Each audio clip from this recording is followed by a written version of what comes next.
This is Where We Live. I'm John Dankosky. We're celebrating 10 years of our program this week, and today, Where We Live, we'll be hearing from you. Your stories and your comments and your questions have meant a lot to us over the past 10 years, which is why we're taking some time to get your feedback. What has the past decade of Where We Live meant to you? What have you liked about the show? What issues would you like to hear us cover going forward? We want to hear from you at 860-275-7266. Again, the lines are open to you, 860-275-7266. You can also comment on our website, wnpr.org/where we live. You can find us on Facebook and Twitter at Where We Live. Joining me in studio is Lucy Nalpathanchil. She's a longtime reporter for WNPR, and starting on Monday, she's the new host of Where We Live.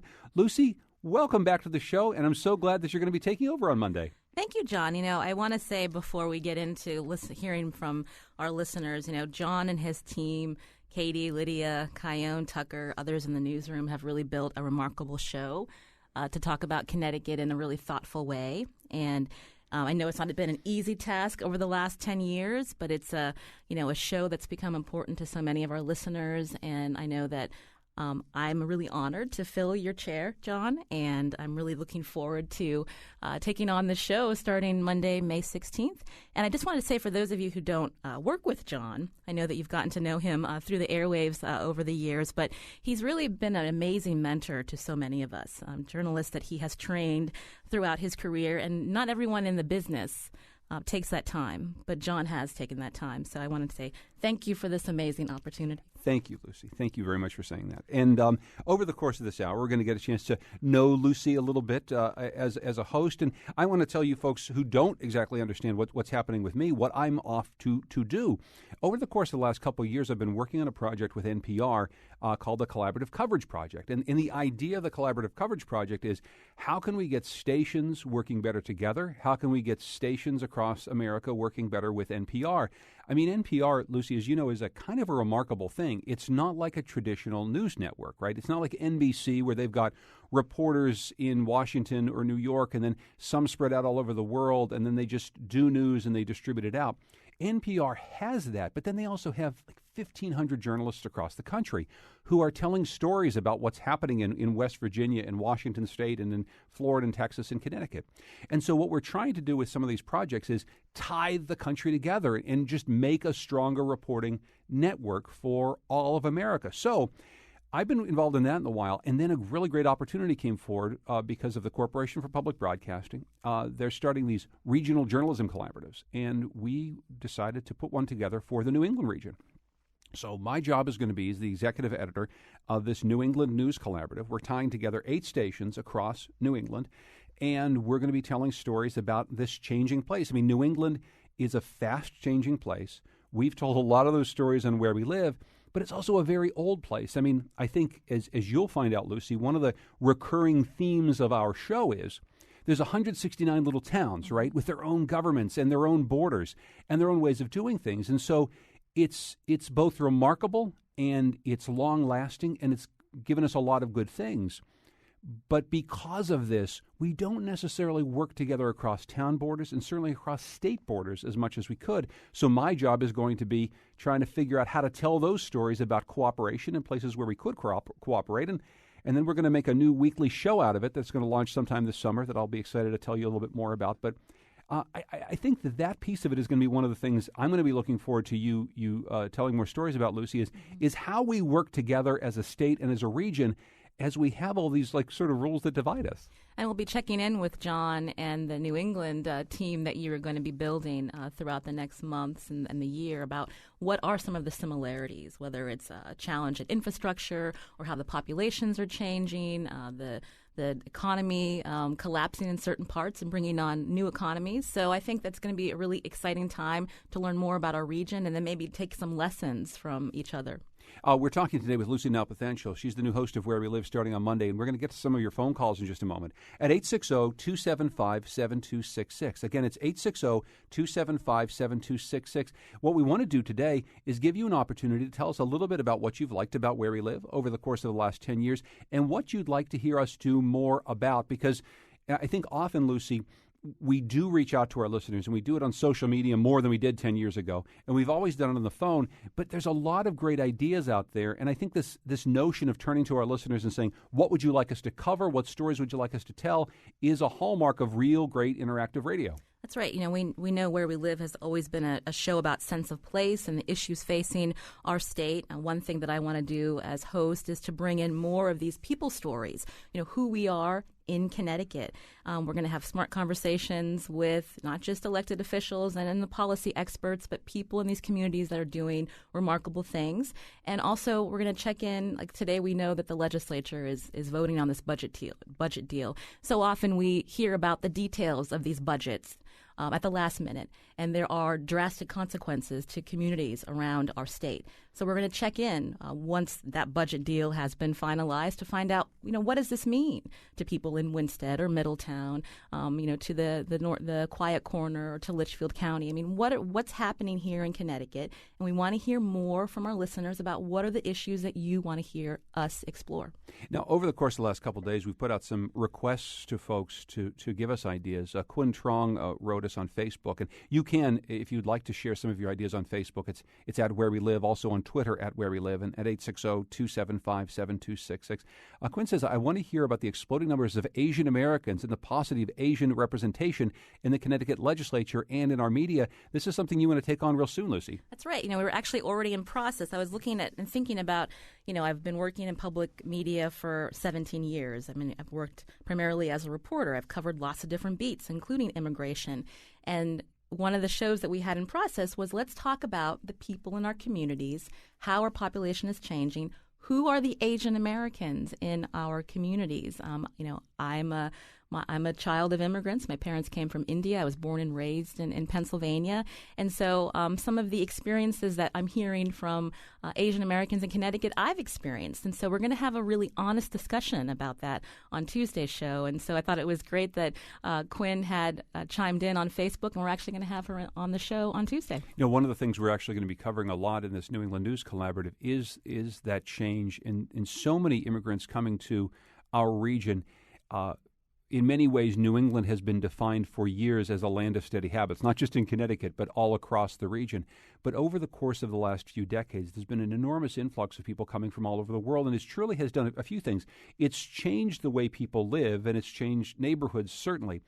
But it's also really changed a demographic curve. I mean, New England is aging fast. We're one of the oldest parts in the country. When we talk about people leaving Connecticut, it's not just young people leaving, it's older people leaving to go to Florida too, but our overall population is aging.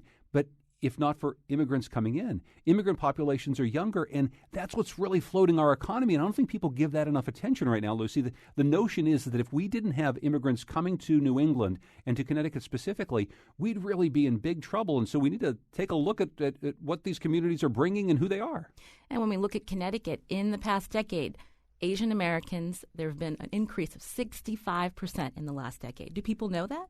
Let's talk about that. What are their contributions? When we know that we're in a big-time election year in the presidential race, and we hear so often about immigration and let's close our borders. But there's more to the immigration system than just talking about the people that are coming here without the proper documentation. That's something that I explored as a reporter. We're going to still explore that on the show.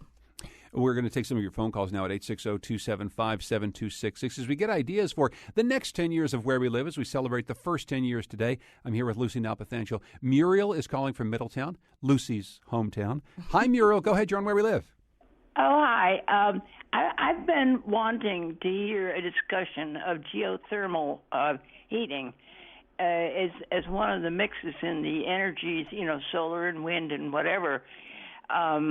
In renewable energy, and I'd like to know what are the upside and the downside, and what is the cost involved, and how important could it be in dealing with our energy crisis. Muriel, thank you so much for that. I really appreciate it, and I know that one of the things that we're really interested in talking about is renewable energy sources, including geothermal, wind, and solar, of course. There's so many things that New England has as a region.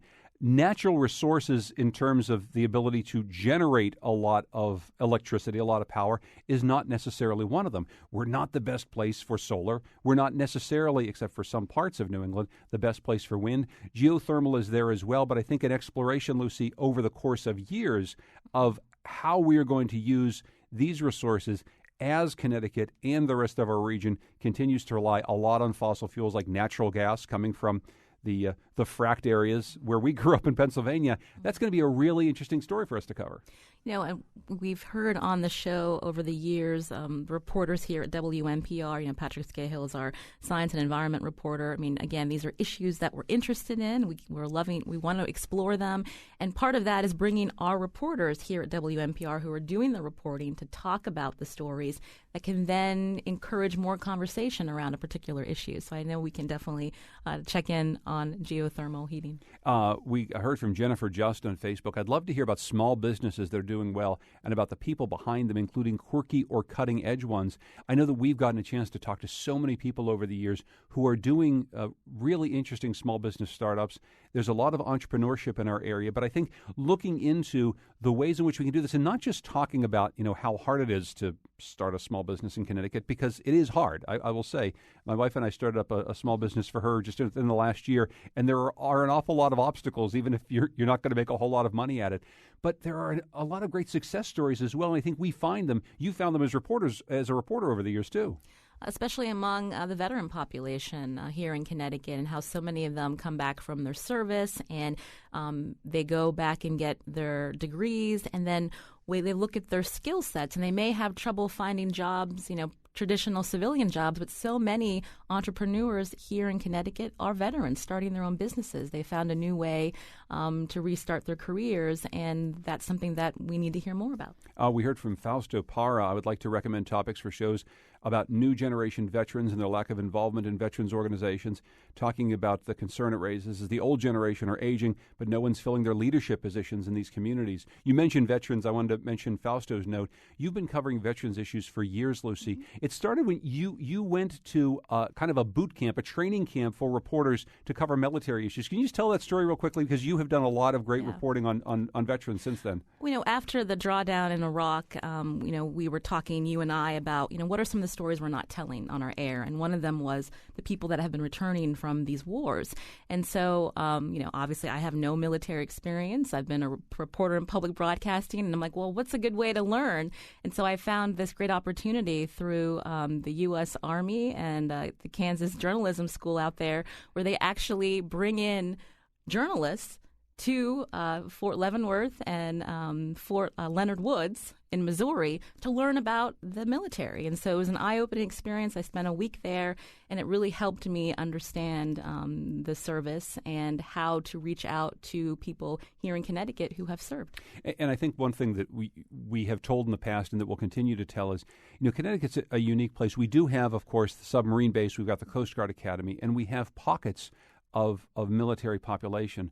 But it's not like what it's like if you live in, a place where you still live, Jacksonville, Florida, or in North Carolina, or in Texas, or in Southern California, where military is a huge presence. And so our ability to cover what the military and military culture and what it means to families who have served, especially in a state where there aren't as many people who have, that's, I think, a really important thing to continue to do.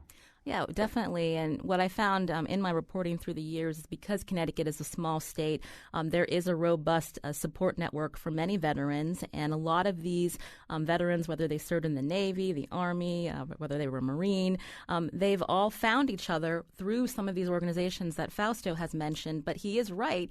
Oftentimes, if the VFWs, there's the Vietnam era and older, and how do they then attract these younger veterans? And so that is an issue as we move forward. Let's get back to the phones here. Ross is calling from Hartford. Hi, Ross. Go ahead. Hello. Hi. Hi. Yes. I was hoping that Lucy on the new show might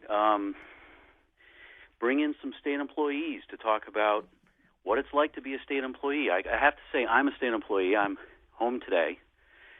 We've got some contractors working in the house, and I've been very disappointed on the reporting I've heard on this show and on Colin's show as well.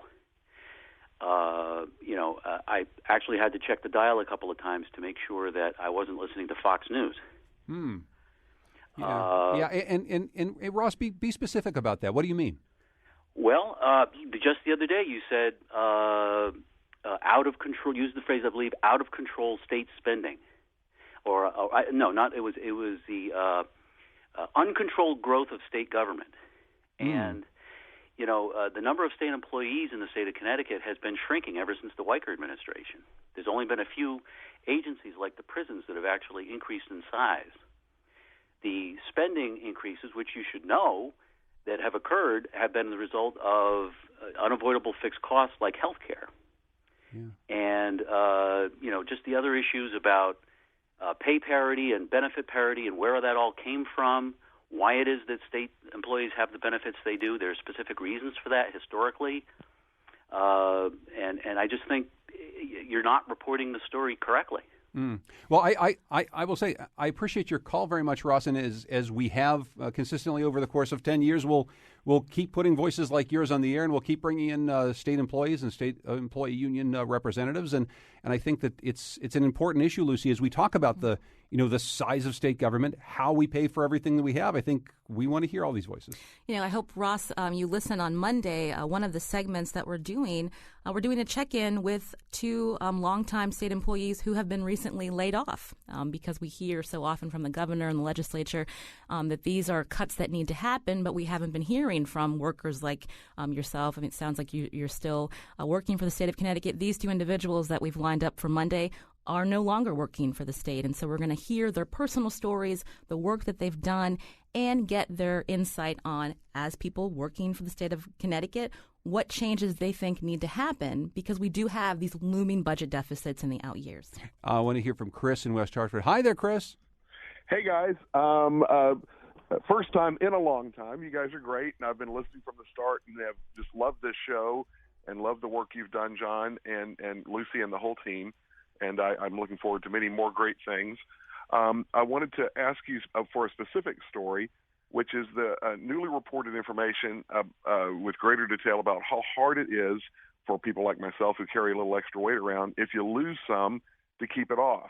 It's a fascinating subject scientifically, and of course important to in real life to people like myself who struggle with that. And so if you could bring in some experts who maybe could talk about the biology and the chemistry and how that all works and how we can maybe effectively fight it in our own lives. I'd appreciate that so much, and wish you both again great luck. Thank you, Chris. Thank you so much, and thank you for all your support of our program over the years. And Lucy, it's a huge issue, and we've had a lot of conversations about this sort of thing in the past. But I think Chris brings up a really good point. Some of the science behind this is really, really fascinating, and so much of the conversation I think that we have about something like weight loss has to do with trends in people's behavior. And it doesn't necessarily always have to do with the science behind some of these issues. And so I think it's an important issue that he brings up. I think that's a great idea. Thank you so much for your call. And, a while ago, as a woman, we often pay attention to our weight and fluctuating weight loss. I remember reading something about how once you have created those fat cells, they're always there. They may shrink if you lose weight and you exercise, but they're always there. And then also just dealing with cravings and how we can, it's not just about exercising, but changing the way we think about food. I think it's a great idea that we should explore. We're going to take some more of your calls at 860-275-7266 and more of your ideas coming across on Facebook and Twitter. As we head to break, Michael says, I'd like to encourage Where We Live to cover the challenges of the northwest quarter of Connecticut. That's where I live. And the impact that the state budget cuts will have there. A tweet from Ryan who says, New England is the Napa Valley of craft beer. Love some stories about our amazing breweries. You can get behind that. All right, Lucy? I might bring my husband on. He homebrews. Okay, so we'll talk with Lucy's husband maybe in the coming weeks. We're celebrating 10 years of Where We Live. We're taking some of your ideas. We'll be right back. Where We Live.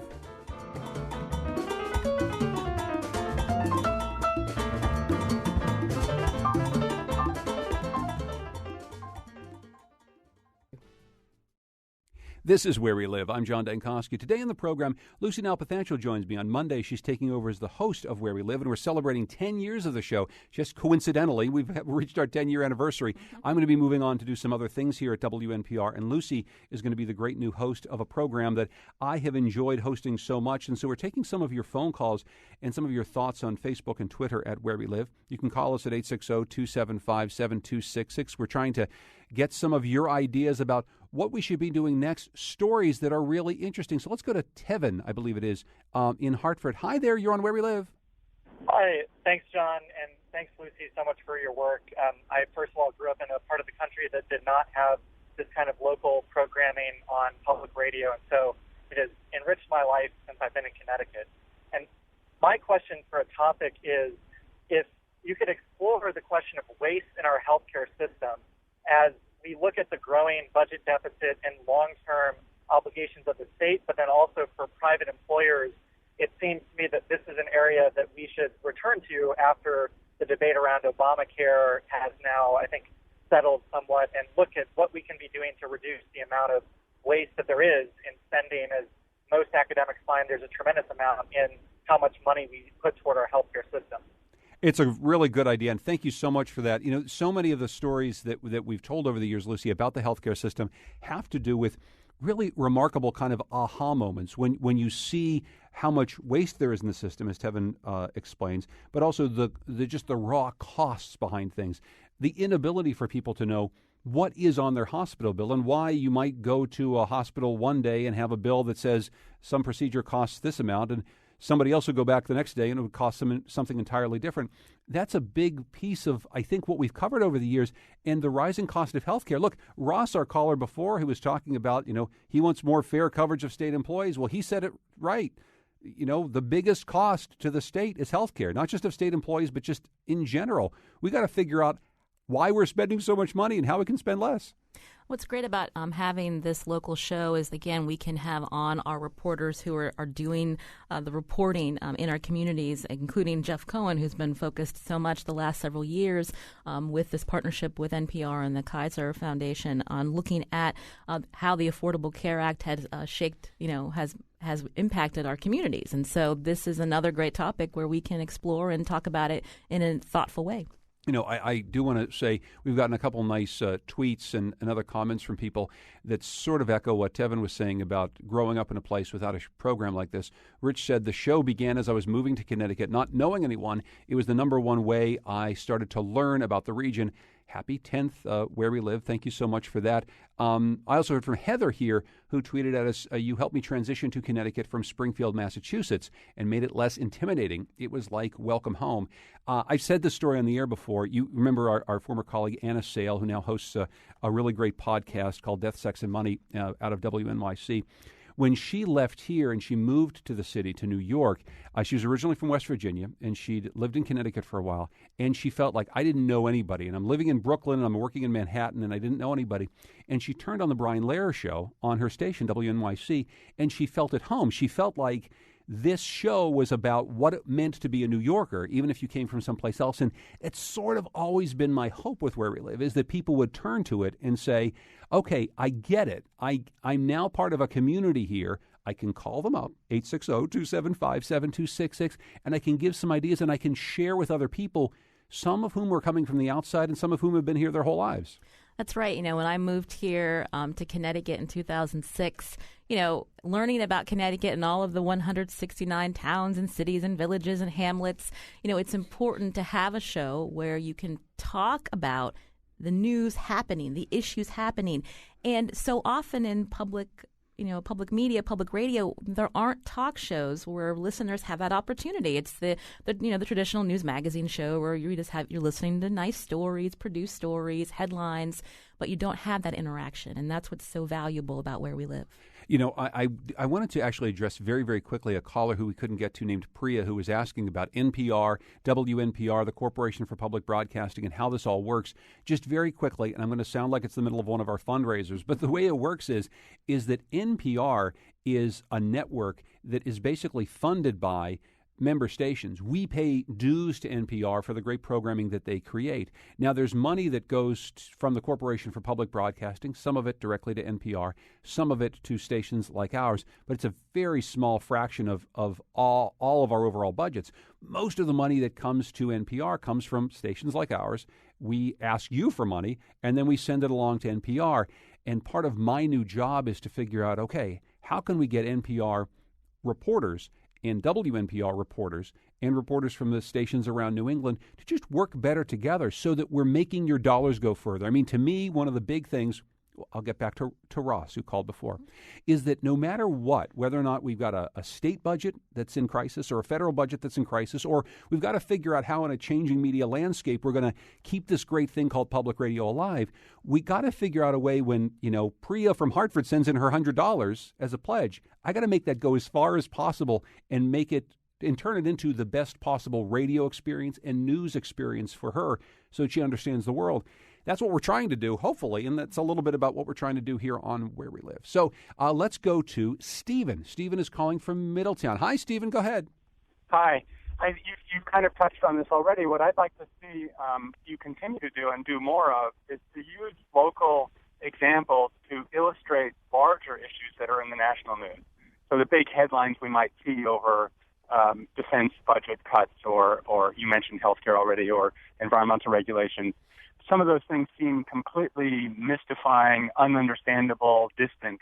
But I think by focusing on the small and tackling those things in a small scale, you can help us get a handle on and feel empowered on these larger issues. Stephen, so that could be something in the state that relates to the nation, or even today, something that takes the state budget down to a local level and how that impacts Middletown school funding, for example. Stephen, it's a great point, and thank you so much, and thank you for listening so closely to how we've done that over the years, but I think there's more that can be done about that, Lucy. Look, when you put things under the microscope, you really do learn about the bigger issues that face us, and it's probably a much better way to cover some of the national and international issues we have than just trying to constantly talk about it from a 30,000-foot view. We have a show planned next week where we're going to do a check-in with the Office of Child Advocate Sarah Egan, and the challenges that families and parents have when they have children with developmental disabilities in their schools, and how school districts respond to treatment and education plans. And when they don't respond, what can families and parents do? And we're not just going to talk about what's going on here in Connecticut, and we're going to have some parents on. We're going to look at different school districts. We're checking in with the ProPublica reporter who's been doing this reporting around the country about that very same issue to then, provide that perspective of how Connecticut's doing, what Connecticut can do better, and, what are other families that are also dealing with, certain issues around the country facing. Yeah, we've always done that in the program, and it's something that's, I think, a hallmark moving forward, too, is this notion of benchmarking. I mean, in Connecticut, we've got some we say often that we are in the forefront of some really important issues, and I think we can give credit to a lot of our lawmakers and to a lot of public officials and also to a lot of grassroots activists for making that true. At the same time, there are a lot of places around the country that are outpacing us in the way they're thinking about really important issues, and we're going to try to reach out to more of those places and learn how they're doing things, because we can always learn by asking people who aren't just right in front of us. Another point I'll just quickly make is I think we want to continue to focus on global issues as well, Lucy.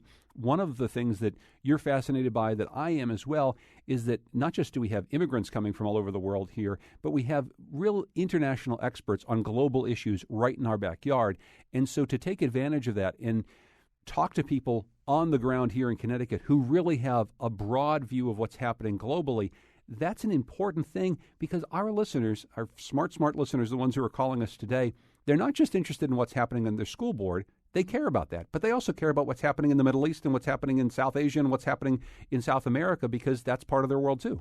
I think that's what's so great about public radio is we don't always have the time in our daily personal lives to read up on every article and in-depth report, but you can turn on WNPR while you're driving in, and we all get stuck in that traffic on I-91, believe me, and we're able to not only learn about our community and our state and our country, but what our place is in the world. And I think that's what's so amazing about where we work and the jobs that we have, that we can help, that conversation. I want to, again, remind you, if you want to call us, 860-275-7266. We're taking some of your ideas for what we're going to cover in the next 10 years of Where We Live as we celebrate our first 10 years. Again, 860-275-7266. Barbara's from Rocky Hill. Hi there, Barbara. You're on Where We Live. Well, thank you for taking my call. And you set me up perfectly. I want to call that charities, but not only charities that reach out to Connecticut, but we have many charitable groups in the state that reach out all over the world, and it would be nice to highlight some of that work. That's a really good point, and thank you so much for that. We do have some charitable organizations that do global work. They're based right here in Connecticut, and so we have access, Lucy, I think, to some of the biggest minds who are working in the NGO world and trying to help people. We can tap into that. I was also thinking about some of these international nonprofits that are based here in Connecticut.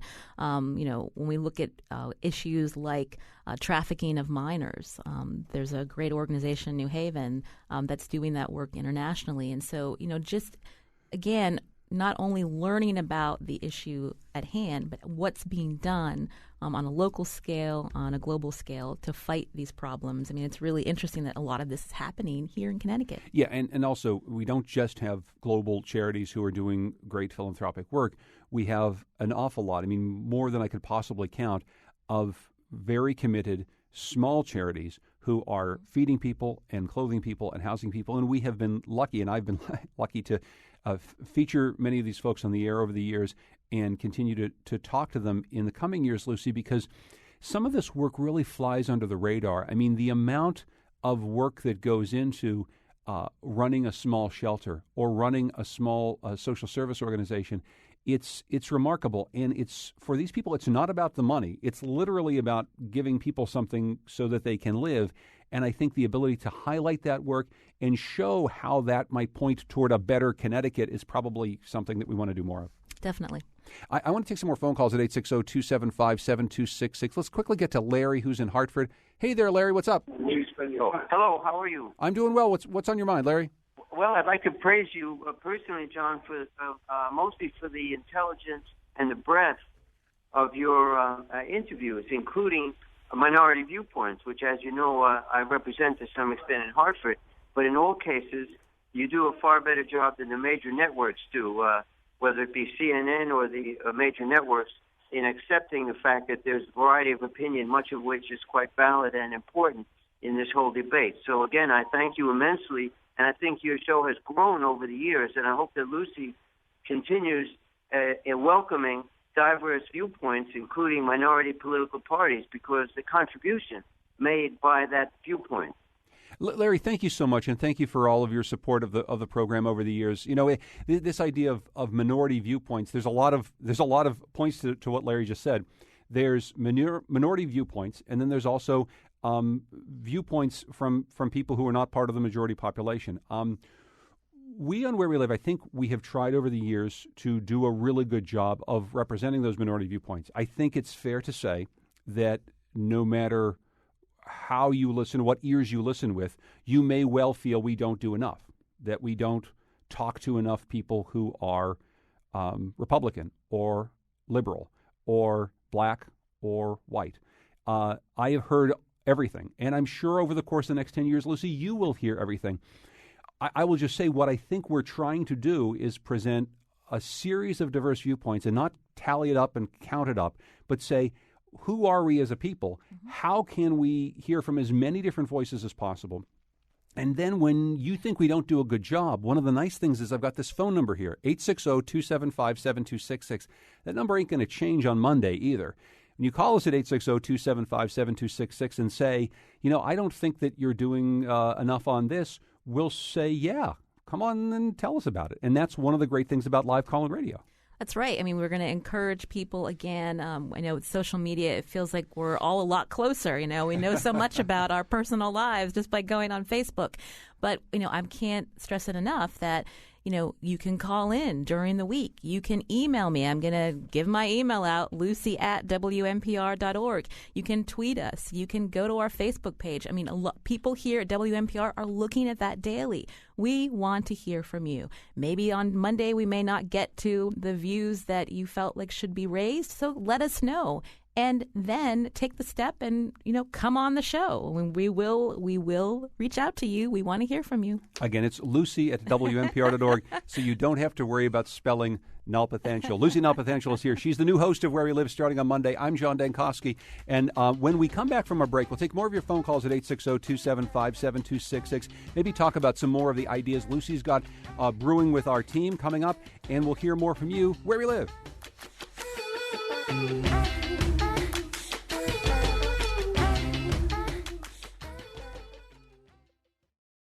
This is Where We Live. I'm John Dankosky. Coming up on tomorrow's program, we're looking back at 10 years of Where We Live all throughout this week. Tomorrow we're going to remember some of our favorite moments and some of our favorite mishaps from the last 10 years. We're also going to meet a longtime listener and caller whose voice you probably remember, but we haven't had him in studio before, so we're going to be very excited to hear that. So that's tomorrow's Where We Live. Today in the program, we're looking ahead to the next 10 years of Where We Live with Lucy Nalpathanchil. She's WNPR's host who's going to be taking over in this chair on Where We Live starting on Monday, and we're taking some of your phone calls. Let's quickly get to Adam, who is calling from West Hartford. Hi there, Adam. You're on Where We Live. Hello, John. Hello, Lucy. Hi. Hi. As I want to echo the sentiments of the previous caller who commended you, John, on the way that you never marginalized anyone's viewpoint, and I wish you all the best in your new endeavor. This program, I have to say, I feel is a great local resource, and that's one of the reasons why I've listened. Some of the subjects that I've really enjoyed over the years, when you've had in local authors, when you've talked a bit about Connecticut history. And also, you've done quite a few shows on urban redevelopment, and I think those are tremendous because, they get people in Hartford and the surrounding region thinking about, how much we can be doing here as a people. So, Lucy, I wish you well in taking over the chair there, and I hope we'll hear more of that in addition to all the other great content that we've had over the years. Adam, thank you very much for the kind words. I really appreciate your phone call. And he raises some good points, things that we want to do more about. We got an email from Carl along some of those lines. I want to hear more about art, music, and cultural activities and events in Connecticut. This is a state with a lot going on, but it can be difficult to find it. Thank you so much for your comment there, because on Monday, somebody, I was raised in Pennsylvania, and I've moved around a lot through the years, and Connecticut's now been my home for almost 10 years. And something about what we, as a news reporter, oftentimes we're looking to do stories about what's wrong and how can we fix the problem, and how can Connecticut learn from Massachusetts or New York, but there's a lot about Connecticut that's right, and we don't focus on the attributes of Connecticut. So on Monday, we're going to have a couple of women who have this great blog, Connecticut Ain't So Bad, and we're going to talk to them about what it is about why people love to live here in Connecticut. It's not always about the bad. And part of something that I'm looking to explore is to learn more about the arts and culture in our state. So often we focus on, New Haven and Hartford, but there's a lot going on here because of our diverse communities. And so that's something I'm really looking forward to doing. Again, if you want to join us, 860-275-7266. Let's go to Kingsley in Norwich. Kingsley, I haven't heard from you in a long time. Good to hear from you on Where We Live. Oh, thank you, John. How are you? I'm doing well. What's on your mind? Truly, we have enjoyed your program all these years, and actually, we're going to miss you. So my question is, we look forward to have different guests or experts on medical issues. So I think, Lucy, we should consider, because this is one of the main things a lot of people are concerned with nowadays. So I think the more guests we have on health issues, that will make the program, just like you left the program. Very nice. Everybody enjoyed it. So we are looking forward to that. And if she can incorporate more experts into the program, that would be of great value to all the listeners. Well, Kingsley, thank you very much for the kind words and for the phone call, and I think a continued conversation about health and some of the issues that we're facing here. As other callers have said, it's something that it's vital to our state. It's certainly vital to our nation, and it's something that we need to talk more about. So thank you so much for that. Let's go to Anna, who's calling from Danbury. Hey, Anna, what's on your mind? Hi. I just wanted to call. I'm a long-time listener, first-time caller. I just wanted to talk about being a quote-unquote millennial.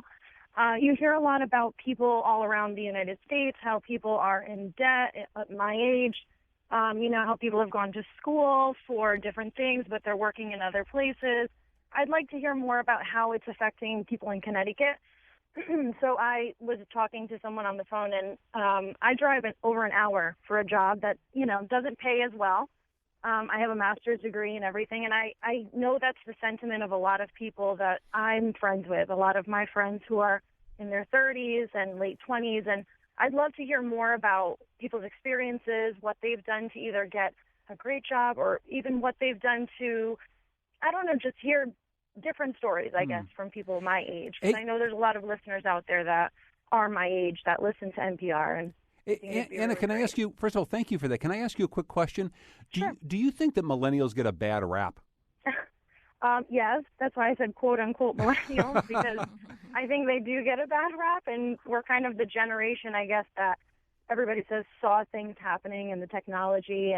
But I'm just surprised that, at my age or, a lot of people that are my age don't have as much opportunities out there because, we know technology, we know social media, and it's really hard. The market's really hard for people my age. And so, well, Anna, thank you so much for your thoughts, and I really appreciate the phone call. It's a great idea, Anna. Just last week I filled in for John, and we focused a whole show on young and debt-free is it possible. And we had a woman from Hartford in her 30s talking about how she was able to, pay down that student debt. It weighs on many of us in the first years of our careers. And when you live in a state with a high cost of living, how can young people manage, their debt and have a career and maybe one day buy a house, have a family? I mean, these are all issues that we want to keep on talking about. Yeah, actually, own a home, have a car, have a family. Mary's in Rocky Hill. Hi, Mary. Hi, John. Hi, Lisa. I'm calling because I'm a youth group leader, and I'm a Girl Scout leader, and I'd love to hear shows about Girl Scouts and Boy Scouts and the youth of Connecticut that are doing some really wonderful things in the state. Excellent. Thank you very much for that. I appreciate that. And we've heard from people who are involved in programs like yours over the years, but I think that there is an awful lot of great work being done out there. So thank you for that idea, Mary. It's funny, we're getting tweets here, Lucy, one from our friend Tejas, who writes about a lot of different things and wants us to cover many things, but he says, here's a specific story I've pitched for years. Who are these people our highways are named after? I love that. That's a really good show pitch. That could be like a monthly check-in. I love that. We got a tweet from the Hartford Whalers. Very nice. Discussing the restoration of Hartford as a major league market would be excellent. I'll just quickly say, for those of you who don't know, our logo, the Where We Live logo, was designed by the great Peter Good and Jan Cummings, who designed the Hartford Whalers logo. Yes, it's the Hartford Whalers logo is right behind us, folks, in case you're wondering here. What's that? And that was one of the first stories I did, John. Do you remember when I came here in Connecticut about bringing back the whale? Bringing back the Whalers. We've been trying to bring back the whale the entire time you've been here. Let's go to Pete in New Haven. Hi there, Pete. What's up? Hey, how are you? First, long-time listener, first-time caller. Great job, Tom. Lucy, looking forward to what you bring to the table. And I want to turn this around a little bit, the kumbaya that we're talking about here for Connecticut. Yeah. Everybody I talk to cannot wait to get the hell out of this state because we can't afford to retire here. Yeah. So I'd really like to hear a story about the mass exodus, because every time I tell somebody my wife and I can't wait to move to the Carolinas where we can pay $1,200 a year in property taxes instead of 8, 10, and 12, they're like, we're right behind you. We keep swapping towns. Which one of us is moving to what area of North Carolina or South Carolina? We're looking for areas that don't flood and have less hurricanes. So I grew up in Connecticut, lived here, lived through the blizzard of 77. I'm 48 years old, and I can't think of any reason for me to stay here other than my kids finishing their education, I can't afford to retire here. And I don't know anybody else who makes under $150,000 a year with property taxes in New Haven and the car taxes that we still can't get under control. Yeah. I mean, beautiful state, lots of education, lots of things for us to share with the world. You just can't afford to live here. Great place to visit, can't stay. Well, so first of all, it's a great point, and we've talked about this an awful lot. And one of the things we've covered over the years is that sort of mass exodus that has happened. I remember, honestly, having one of the very first shows that we ever did had to do with people moving and going to the Carolinas, and what the Carolinas were offering to people that weren't that wanted to leave Connecticut. So a question for you, though, while I still have you on the line, is look, Connecticut has clearly been a place where you have thrived maybe, and you've done very well. Is there some little part of you that says, look, I want to stay here, I want to figure out how to make this place just a little bit better, maybe make it more affordable so that more people can stay here and live here? I'm with you. I agree. I just wish there was a path to that. I'm at 48 years old. I figure I got about 15, 16 years left before I have to live on a lot less of a normal income. And all I see is growing expenses, growing insurance costs, growing taxes, insurance for property. I mean, everything is going up. And every time I see somebody who says, oh, yeah, I moved here, I said, why did you move here? And they say, oh, I followed a job. I said, did you check out how much it costs to live here? Why are you here? I mean, it's like last person out, turn off the lights. I just don't get it. I want to stay here the rest of my life. I just can't afford it. It's interesting because, I'm not from here. And neither am I. And neither is John. And the women that we have on Monday, I believe, are also, transplants from other places. And so it's interesting that people that born and raised in Connecticut, they can't wait to get the hell out. And then there's us that are like, oh, we like Connecticut. But I think it's a great discussion, and I really hope that our call screener gets his phone number because I want to check in with him again. Yeah, no, I know. I think that we want to check in with people. And look, and this is a story that honestly we could keep telling for years and years and years. We could keep telling the story of how people are leaving Connecticut. But you just mentioned it, and you said something that you're doing on Monday. There's reasons why people decide to stay as well. I mean, look, we've had it in the news over the course of the last several months. There's some legislation that's coming through in places like North Carolina and other low-cost states that make people take pause. Yes, it's lower cost of living. Maybe it's a different way of life. Maybe it's a different way of life in terms of the ability for everyone to be accepted into society. And I think that's one of the really great tensions for a place like Connecticut is how do we retain a young population? How do we keep people who, like our caller from New Haven, who's 48 years old looking for where he wants to retire, and we can make this a place where he can afford. Look, a talk show, a radio station, is not going to do all that. But I think having a long-term conversation about the issues and how to grapple with these things and coming up with good ideas, I think that actually helps to make the place a better place, right? I mean, that's the whole point, right? Where we have these conversations where we can learn about people's experiences and to find out, what's working, what's not, and how we know a lot of people at the Capitol, the people that are there today voting on this budget that we still don't know how it's going to shake out.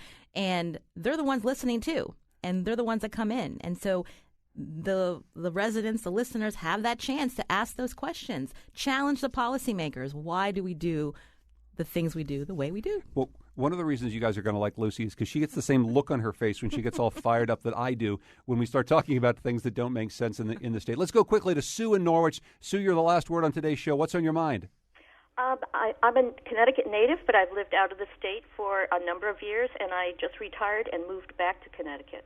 You did? There's no place I would rather be. Why did you move back? I just heard how expensive it is. People can't afford to retire here.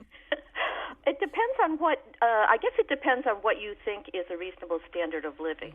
Mm-hmm. I understand that there are people who feel they can't live on less than $50 or $80,000 or $90,000 a year, but in fact you can, and you can live well. So I think for me that economics was barely an issue at all. And there are wonderful senior centers here. There's just a plethora of services that are appropriate for for people that are retired like myself, and I'm thrilled to be home. And do you feel like Norwich in the southeast corner of the state, that's a particularly good place maybe for people who are looking to relocate or come back home, Sue?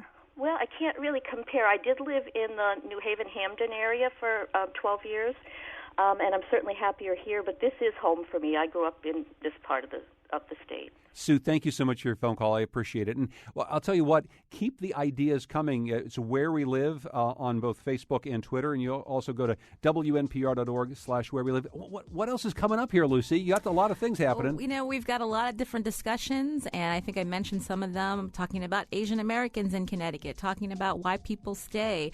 We're going to be checking in with our great reporters here in our newsroom about the stories we do and how we decide to make, great reporting. So, I'm looking forward to talking with all of you starting Monday, May 16th. And just to remind you, on Wednesdays each week, I'm still going to be here with Colin McEnroe on the Wheelhouse, our weekly news roundtable. We'll give Lucy a chance to recoup a little bit and come up with some new ideas for you on Wednesday.